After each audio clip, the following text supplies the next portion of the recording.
With the NFL draft being over, our rookie drafts are quickly approaching. You might already know the guys in your first and your second rounds of rookie drafts, but we're going to give you today some of those third and fourth round guys that we think could give you a really good return on your investment. So, Dakota, who's your guy?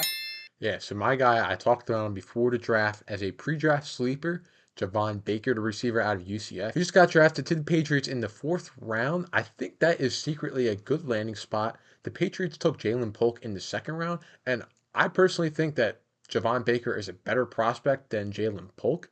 There really isn't any other good receivers in New England. They have Demario Douglas, Kendrick Bourne, a bunch of just bad receivers. So Polk and Javon Baker are both going to step into a pretty good target share right away. And I think there's a chance that Javon Baker could end up being the better receiver out of two.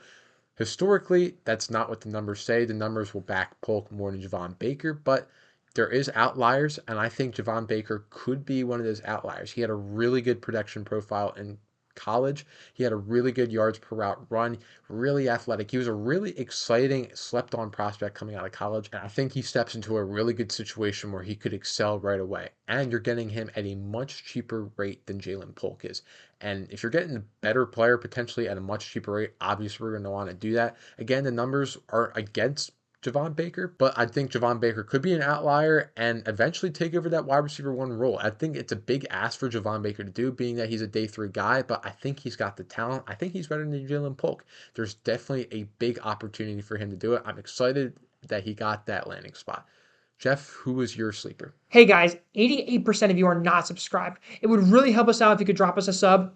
Now back to the video. Yeah, my sleeper is Troy Franklin. Troy Franklin was a day three pick, an early day three pick to the Denver Broncos. He went with a second pick in the fourth round of the draft.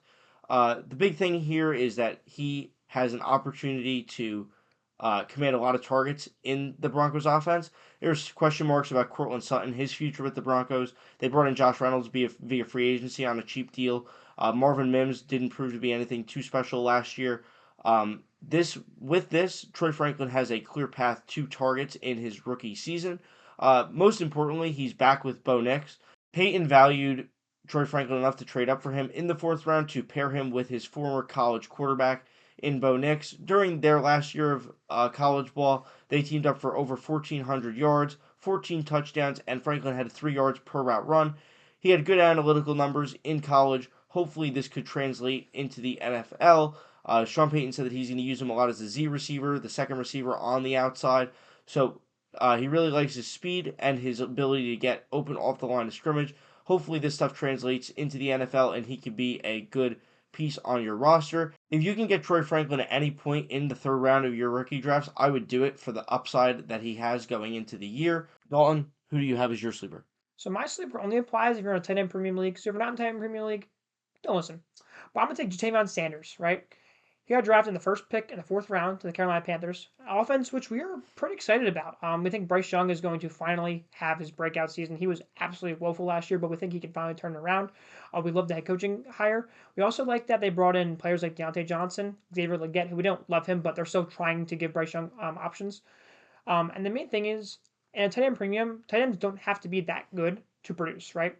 He's the clear tight end one. Tommy Trembles is literally nobody. He just turned 21, and tight ends typically do take longer than other positions to break out, so it could take him 2 or 3 years to finally become a player worth starting in your roster. But I just think the upside of having a tight end tied to Bryce Young in a tight end premium league, and I just think your league mates might undervalue him. They might just disregard him because he plays tight end because they think Carolina's bad. In a tight end premium league, you don't have to catch the ball a lot.